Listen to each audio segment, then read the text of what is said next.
नमस्कार जय हिंद दोस्तों, स्वागत है एक बार फिर से आपका अपने यूट्यूब चैनल स्टडी नीड्स पर। दोस्तों, जैसा कि आप जानते हैं कि आप समस्त कर्मचारियों से संबंधित कोई भी अपडेट्स मिलने पर सही अपडेट के साथ ही लेके आते रहते हैं। इसलिए अगर आप पहली बार चैनल विजिट किए हैं, चैनल को सब्सक्राइब भी कर लें और वीडियो पसंद आए तो वीडियो को लाइक करना ना भूलें। दोस्तों, यहाँ पर सरकारी कर्मचारियों के लिए एक बड़ी अपडेट देखने को मिली है। कहना यह है कि पंजीयक एवं मुद्रांक विभाग की ओर से काफी कुछ बड़े बदलाव कर दिए गए हैं आप समस्त कर्मचारियों के लिए, और उसी से संबंधित महत्वपूर्ण वीडियो आपके लिए लेके आए हैं। दोस्तों, मैं आपको बता दूं कि अब सरकारी कर्मचारी बनने के लिए आपको परीक्षा देनी होगी और परीक्षा में पास होना होगा। उसके बाद ही आपको सरकारी कर्मचारी का दायरा मिलने जा रहा है। दोस्तों, एक बड़ा बदलाव निश्चित तौर पर आप समस्त कर्मचारियों के लिए कह सकते हैं, क्योंकि यहाँ पर काफी बड़े बदलाव निश्चित ही कह सकते हैं कि किए गए हैं आप समस्त कर्मचारियों के लिए। दोस्तों, यहाँ पर 2.5 लाख यानी 2.5 लाख कर्मचारियों पर इसका सीधा असर देखने को मिलेगा। कहना यह है कि आप सभी कर्मचारियों को अब से यानी संविदा कर्मचारियों को अब से लिखित तौर पर परीक्षा पास करनी होगी। उसके बाद ही आपको सरकारी कर्मचारी में पदस्थ किया जाएगा। कहना यह है कि अब से आपको 50% अंक मिलने के बाद ही आपको आपके सरकारी कर्मचारी के रूप में रूपांतरित किया जाएगा। कुछ इस प्रकार से बड़ा निर्णय निश्चित तौर पर कह सकते हैं आप समस्त कर्मचारियों के लिए। कहना यह है कि यहाँ पर पंजीयक एवं मुद्रांक विभाग की ओर से एक बड़ा बदलाव कर दिया गया है।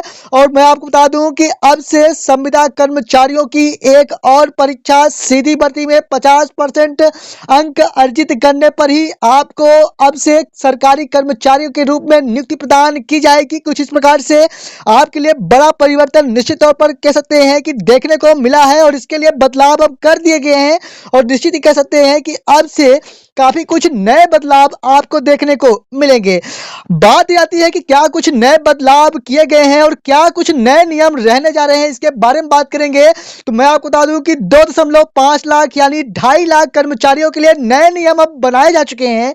और दोस्तों, मैं आपको बता दूं कि 20% सीटें अब से संविदा कर्मचारियों के लिए आरक्षित रखी जाएगी, और जिन 20% सीटों पर संविदा कर्मचारी पेपर देने के उपरांत अगर 50% से अधिक अंक अर्जित कर रहे हैं, उस स्थिति में आपको सरकारी कर्मचारियों के लिए नियुक्ति पत्र दिया जाएगा।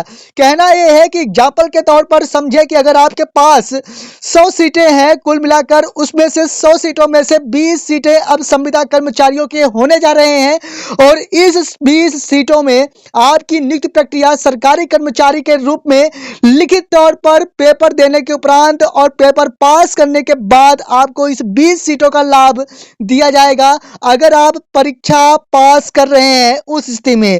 इसी के साथ मैं बात करूं तो यहाँ पर 50 अंक भी आपको लाना कंपलसरी कर दिया गया है। कहना यह है कि आप सभी का जो 300 का पेपर होने जा रहा है, उन 300 में से आपको 150 अंक यहाँ पर लाना कंपलसरी है, और अगर आप 150 अंक नहीं ला पा रहे हैं तो आपको बाहर किया जाएगा, यानी आपको सरकारी कर्मचारी के रूप में रूपांतरित नहीं किया जाएगा।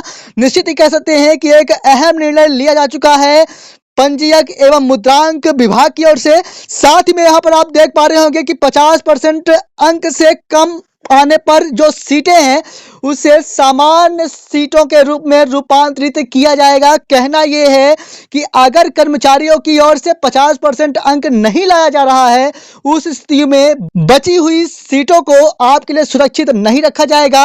यानी अगर एग्जाम्पल के तौर पर समझे कि कोई 300 में से अगर 149 अंक ला रहा है, यानी 49% ला रहा है, उस स्थिति में आपको बाहर किया जाएगा। आपके लिए जो सीटें हैं वो आरक्षित नहीं रखी जाएंगी, और जो सीटें शेष बचेगी उसे सामान्य श्रेणियों में दे दी जाएगी।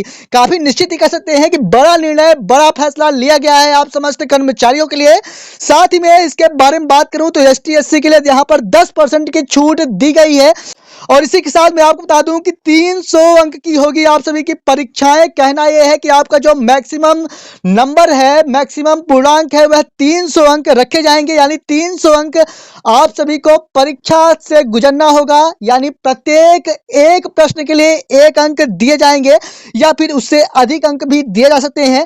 अब बात आती है कि क्या कुछ सिलेबस में आपके रखा जाएगा, क्या कुछ अब आपको पढ़ना होगा। इसके बारे में बात करूं तो मैं आपको बता दूं कि सामान्य ज्ञान आपसे अब पूछे जाएंगे।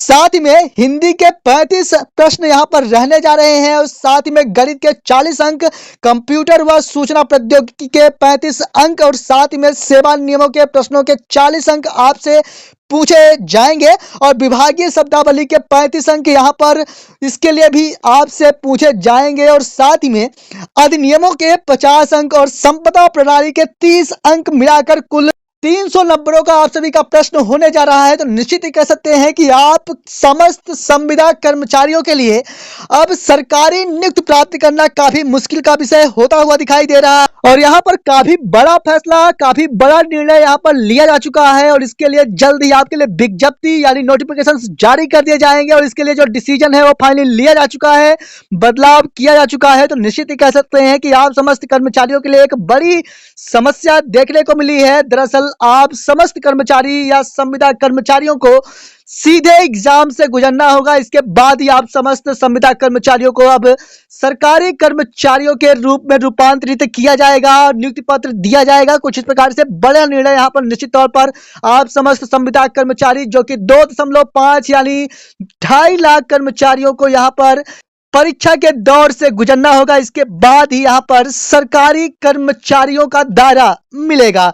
तो दोस्तों निश्चित ही कह सकते हैं कि आपके लिए एक बड़ा परिवर्तन यहाँ पर देखने को मिला है और जैसा कि आप जानते हैं कि आप संबंधित कोई भी अपडेट मिलने पर सही अपडेट के साथ ही लेके आते रहते हैं। इसलिए अगर आप पहली बार चैनल विजिट किए हैं, चैनल को सब्सक्राइब जरूर कर ले ताकि आप संबंधित सही अपडेट सही समय पर मिलती रहे।